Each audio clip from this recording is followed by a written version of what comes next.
बऱ्याच वेळा असं होतं की पॅरेंट्स आपल्या बाळांना घेऊन ओपीडीमध्ये येतात. ही कंप्लेंट घेऊन की मॅडम आमच्या बाळाच्या डोळ्यातून ना पाणी येतंय किंवा एक प्रकारचा चिकट स्राव येतोय किंवा बाळ झोपून उठल्यानंतर त्याचे डोळे हे चिकटून राहतात. तर मग अशा कंडिशनमध्ये नक्की काय करायचं? नमस्कार, मी doctor Mrunali Purarkar, working as a child specialist in New Panvel. तर डोळ्यातून पाणी येण्याची ही जी कंप्लेंट आहे ही मोस्टली 1 वर्षापेक्षा लहान किंवा 6 महिन्यापेक्षा लहान असणाऱ्या बाळांमध्ये जास्त करून दिसून येते. पॅरेंट्स अशा वेळेला फार घाबरतात. त्यांना असं वाटतं की कुठल्या प्रकारचं इन्फेक्शन तर नाही आहे ना. तर आज आपण डिस्कस करणार आहोत डोळ्यातून असं पाणी येण्याचं किंवा चिकट स्राव येण्याची काय काय कारणे असू शकतात. सोबतच याच्यावरती आपण घरच्या घरी काय काय उपाय करू शकतो. या व्हिडिओच्या शेवटी मी लहान बाळांचे डोळे कसे क्लीन करावे याबद्दलच्या काही टिप्स देणार आहे. तर याचं सगळ्यात महत्त्वाचं कारण आहे ते म्हणजे ब्लॉक्ड नेझोलॅक्रिमल डक्ट. तर यासाठीच आपल्याला नक्की डोळ्यांची ॲनाटॉमी किंवा डोळ्यांचं स्ट्रक्चर काय आहे ते माहीत असणं फार गरजेचं आहे. तर या इमेजमध्ये दाखवल्याप्रमाणे या डोळ्याच्या वरती इथे टियर ग्लँड असतात. याच्यामधून तयार होणारे जे काही टियर आहे किंवा अश्रू आहेत ते ड्रेन करण्यासाठी हा एक प्रकारचा पाईप असतो.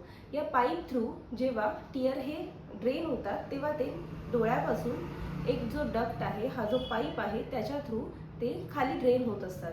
डोळ्याजवळ असणारा हा छोटा पाईप यालाच नेझोलॅक्रिमल डक्ट म्हणतात. या पाईपच्या थ्रू डोळ्यामध्ये असणारे अश्रू हे खाली ड्रेन होतात. सो जेव्हा किंवा या पाईपमध्ये कुठल्याही प्रकारचं छोटंसं ब्लॉकेज असेल, नेझोलॅक्रिमल डक्ट जर का ब्लॉक असतील तर नॅचरली जे अश्रू ड्रेन होत आहेत ते ड्रेन होत नाही आणि त्यामुळे ते डोळ्यांमध्ये साठून राहून डोळ्यांमधून सतत पाणी येऊ शकतं. नेझोलॅक्रिमल डक्ट ब्लॉक असणं हे खास करून नवजात बाळांमध्ये किंवा 6 महिन्याच्या आतल्या बाळांमध्ये दिसून येतं. दुसरं कारण म्हणजेच नजल ब्लॉकेज.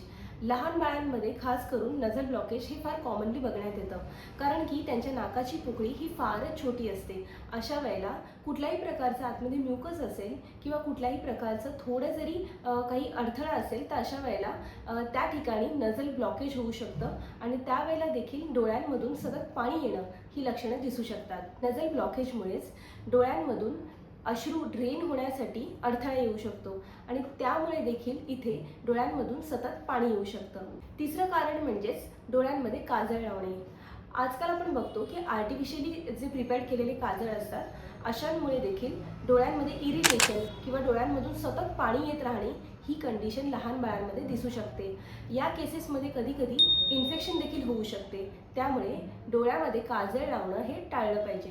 या व्यतिरिक्त तुम्ही चेहऱ्यावरती, हातावरती, पायावरती कुठेही इतर ठिकाणी काजळ लावू शकता, पण डोळ्याच्या आतमध्ये काजळ लावणं हे टाळलं पाहिजे. यासोबतच डोळ्यांमध्ये काजळ लावल्यामुळे डोळ्याजवळ असणारे जे काही छेद आहेत, जे की अश्रू ड्रेन करतात ते देखील ब्लॉक्ड होऊ शकतात. आता आपण बघूया की नक्की याच्यावरती आपण घरच्या घरी काय काय उपाय करू शकतो. तर सगळ्यात पहिला उपाय म्हणजेच नेझोलॅक्रिमल डक्ट मसाज, यालाच क्रिगलर मसाज देखील म्हणतात. यामध्ये आधी आपले हात स्वच्छ धुवावे, नखं ही कापलेली असावी. त्यानंतर तुम्ही बाळाच्या आयब्रोपासून खाली नाकापर्यंत या प्रकारे दररोज 5 स्ट्रोकमध्ये सकाळ, दुपार, संध्याकाळ या तिन्ही वेळा मसाज करू शकता. या मसाजमुळे त्यांच्या डोळ्याजवळ असणारे नेझोलॅक्रिमल डक्ट हे मोकळे होण्यासाठी मदत होते. हा मसाज तुम्ही दररोज 3 टाइम करू शकता. सकाळी 5 स्ट्रोक, दुपारी 5 स्ट्रोक आणि संध्याकाळी 5 स्ट्रोक. अशा प्रकारे तुम्ही सकाळ, दुपार, संध्याकाळमध्ये प्रत्येक वेळेला 5-5 स्ट्रोक असं करू शकता. जनरली 90 to 95% केसेसमध्ये ब्लॉक्ड जे काही डक्ट आहेत ते या मसाजमुळेच रिलीज होऊ शकतात. परंतु जर का 1 वर्षानंतरही तुमच्या बाळाच्या डोळ्यांमधून जर का सतत पाणी येत आहे किंवा बाळाचे डोळे हे सतत चिकटत आहेत, बाळाच्या डोळ्यांमधून म्युकोप्युरुलंट डिस्चार्ज येतोय, म्हणजेच हिरव्या किंवा पिवळ्या रंगाचा डिस्चार्ज येतो, असे सिम्पटम्स जर का दिसत असतील तर एकदा ऑप्थॅल्मॉलॉजिस्टचं कन्सल्टेशन घेणं फार गरजेचं आहे. दुसरं म्हणजेच रेग्युलर आय क्लिनिंग. आता डोळे कसे साफ करायचे?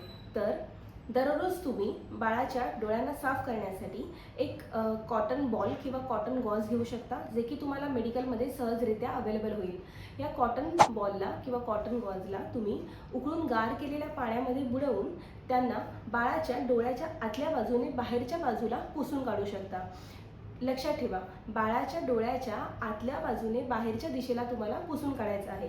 यामुळे सततचं जमणारा जो काही टीयर्स आहेत किंवा सततचे जमणारे अश्रू आहेत ते तिथे स्टॅग्नंट राहत नाही आणि त्यामुळेच तुम्ही डोळा क्लीन केल्यामुळे तिथे अश्रू स्टॅग्नंट न राहिल्यामुळे इन्फेक्शनचे चान्सेस कमी होतात आणि त्या ठिकाणी म्युकोप्युरुलंट डिस्चार्ज देखील फार कमी वेळा दिसून येतो. काही वेळा बाळ झोपून उठल्यानंतर त्यांचे डोळे हे उघडणं देखील फार कठीण होतं. अशा वेळेला बाळ फारच चिडचिड करतं, पण त्यावेळेला तुम्ही आपणहून जाऊन डोळे उघडण्याचा प्रयत्न न करता पहिले बाळाचे डोळे हे कॉटन गॉझने व्यवस्थितरित्या क्लीन करून घेणं फार गरजेचं आहे.